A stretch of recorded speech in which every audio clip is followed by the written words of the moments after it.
सतीश जी, कितना बड़ा डैमेज अखिलेश यादव ने अपनी पार्टी को कर लिया है। जो अगले कुछ महीने में इलेक्शन है, ये इस तरीके का बयान देके, ये 54 58 रुपया, आप एक समाज की बात करने लगते हैं, आप कहते हैं हमने एबीसीडी सिखाई। कितना बड़ा डैमेज ये अखिलेश यादव के लिए, क्योंकि ऐसा तो है नहीं कि कोइंसिडेंटली ये बयान दे दिया, सोच समझ कर ही बयान दिए हैं।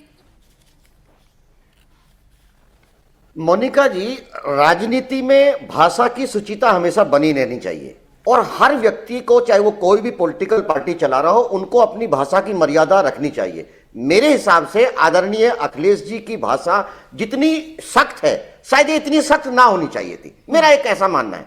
देखिए, इसमें कहीं कोई दो राय नहीं है कि जैन जी का संबंध, उनके परिवार का संबंध आदरणीय स्वर्गीय चरण सिंह जी से है। और भारत की राजनीति में चौधरी साहब एक अपने समय के शानदार इकोनॉमिस्ट हैं और भारत में पहली बार स्वर्गीय चौधरी चरण सिंह जी ने पहली बार भारत में गैर कांग्रेसी सरकार बनाई। राठी जी जो कह रहे थे कि ये सच है कि मुलायम सिंह जी जैसे जने कितने लोग थे, शायद उनको अगर चौधरी चरण सिंह जी का संरक्षण ना मिलता, ये मैं दावे के साथ कह सकता हूं, जितना प्रभाव, जितना सम्मान, जितनी हिस्सेदारी आदरणीय चरण सिंह जी ने मुलायम सिंह जी के ऊपर विश्वास किया, उनको भारत की राजनीति में स्थापित किया, इसमें कहीं कोई दो राय नहीं। और उन्होंने खुले मंचों से स्वीकार किया। राठी जी भी कह रहे थे कि मेरी राजनीतिक विरासत अगर कोई होगी तो कहीं ना कहीं मुलायम सिंह जी होंगे।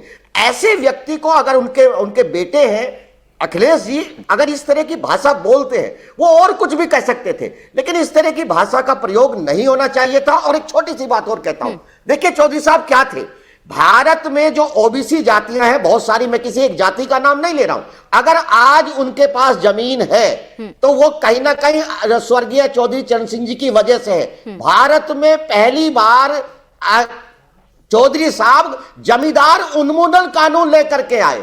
उस जमींदार उन्मूलन कानून का ही प्रभाव है कि आज बहुत सारी ओबीसी जातियों के पास जमीन है। ये चरण सिंह जी है। दूसरी बात, एक छोटी सी बात और कहता हूं, देखिए इसमें कहीं कोई दो राय नहीं कि एक बड़े व्यक्तित्व के साथ पॉलिटिकल लोगों ने उस तरह का उनका सम्मान नहीं हुआ। हालांकि बाद में सरकार ने उनको सम्मानित किया, लेकिन एक बात यह भी रखेंगे, एक बार बहुजन समाज पार्टी बहन जी ने यह कहा था, जब तमाम किसान लोग ये चाहते थे कि दिल्ली में जो उनका घर रहा उसको बाकायदा उनका एक स्मारक घोषित किया जाए। लेकिन यह भी एक दुर्भाग्य है कि तब जैन जी दूसरी पार्टी में थे और आदरणीय नरेंद्र मोदी जी ने सरकार बनते ही उनके घर को कहीं ना कहीं खाली करा गया।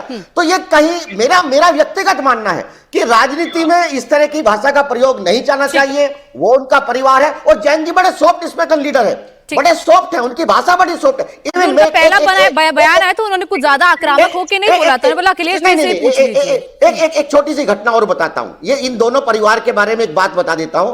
जैन जी के जब पिताजी थे अजीत सिंह जी, एक बार बिजनौर के अंदर टिकैत साहब ने बहन जी को लेकर के कुछ अमर्यादित टिप्पणी करी, बाकायदा सरेआम मंच छोड़ दिया, गुस्सा हो गए, सरेआम मन छोड़ा। तो ये वो लोग हैं भाई, मर्यादा है। मेरा मानना ये है, यही फर्क है ना तब की राजनीति और अब की राजनीति में। ठीक, विजय जी, भाषा की मर्यादा देखिए, जिसको आपका सहयोगी दल रहा है, कभी ना कभी आपने उसके लिए अच्छे शब्द बोले और आप उनके लिए चवन्नी जैसे शब्दों का इस्तेमाल करते हैं। ऐसा तो है नहीं कि भविष्य में तो बहुत सारे अलायंसेस अलग अलग हो जाते हैं, क्या पता कभी जयंत चौधरी आप लोगों के साथ भी आ जाए, हो सकता है ऐसा, अगर हाइपोथेटिकल सिचुएशन देखें। लेकिन भाषा की मर्यादा हमेशा बनी रहनी चाहिए। ऐसा तो है नहीं कि बिना सोचे समझे अखिलेश यादव कुछ भी बोल देते हैं। आपको पता है कि कल वो हेडलाइन बनेगा और कल उस पर इस तरीके से चर्चा होगी और एक समाज की भावनाओं को आप आहत कर रहे हैं। जाट समाज अखिलेश यादव की बात को ज्यादा मानेगा, जयंत चौधरी की बात को मानेगा? नहीं, देखिए मैं एक चीज बता दूं, नेता से समाज नहीं होता, समाज से नेता होता। अब अगर हम कहने लगे कि आदरणीय चौधरी चरण सिंह के पोते हैं जयंत चौधरी जी, अगर परिवार की बात करो जैविक पोते, ठीक है भाई, सम्मान होना चाहिए। अगर राजनीति की बात करो तो राजनीतिक, मैं कह सकता हूं राजनीतिक पोते तो माननीय अखिलेश यादव जी हैं। अगर आप पॉलिटिकल ग्रैंडसन की बात करो, उनके विरासत, और उसका कारण मैं ऐसे नहीं बोल रहा कि मजाक में बोल दिया। चौधरी चरण सिंह ने हमेशा जब भी बीजेपी से जनसंघ से उनका नाता टूटा तो इस शर्त पे टूटा कि हिंदू मुस्लिम नहीं करोगे, आरएसएस की सदस्यता छोड़ोगे। लेकिन उसी विचारधारा के अगेंस्ट जाकर के आदरणीय जयंत चौधरी जी ने गठबंधन किया। तो कहीं ना कहीं चौधरी चरण सिंह जी की जो आत्मा है उसको तो झटका लगा ना, या सिर्फ इस बात का समर्थन होना चाहिए कि वो उनके पोते हैं। भाई अगर बायोलॉजिकल देखोगे तो समर्थन, लेकिन राजनीतिक रूप से अगर आप देखेंगे तो जो आदरणीय चौधरी चरण सिंह की विचारधारा थी उसका उल्टा चले। उस विचारधारा को लेकर के आगे बढ़ रहे हैं माननीय अखिलेश यादव जी। तो समर्थन अखिलेश यादव जी को होना चाहिए। और जितना भी बैठ करके सामने बीजेपी वाले बोल रहे हैं, जाटों की बात कर रहे हैं, आदरणीय जयंत चौधरी जी पे लठ बजवाने का काम इन्होंने किया, चौधरी अजीत सिंह का घर छीनने का काम इन्होंने किया। और आज से पहले 2024 से पहले भारतीय जनता पार्टी के किसी बड़े नेता का आप 2 फूल चौधरी चरण सिंह की जयंती या पुण्यतिथि पर जाकर के चढ़ाए और दिखा दे।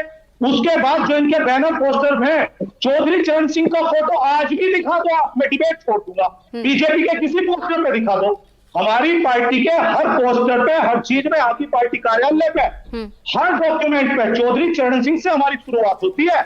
तो हम लोगों को नहीं पता, विरासत हम ही उन्हीं को लेकर के चल रहे हैं। और 2024 में हमने दिखाया, और जाट समझता भी है इस बात को। जैसा अनिला सिंह ने बोला, जाट दिखाएगा, जाट दे, अरे जाट सबके घमंड तोड़ता है और ले जाकर के पार्टी किसी के कदमों में नहीं रखता। जाट सत्ता के सामने टकराता है, जाट सत्ता की चाटुकारिता नहीं करते जैसे आप करती है बैठते हैं।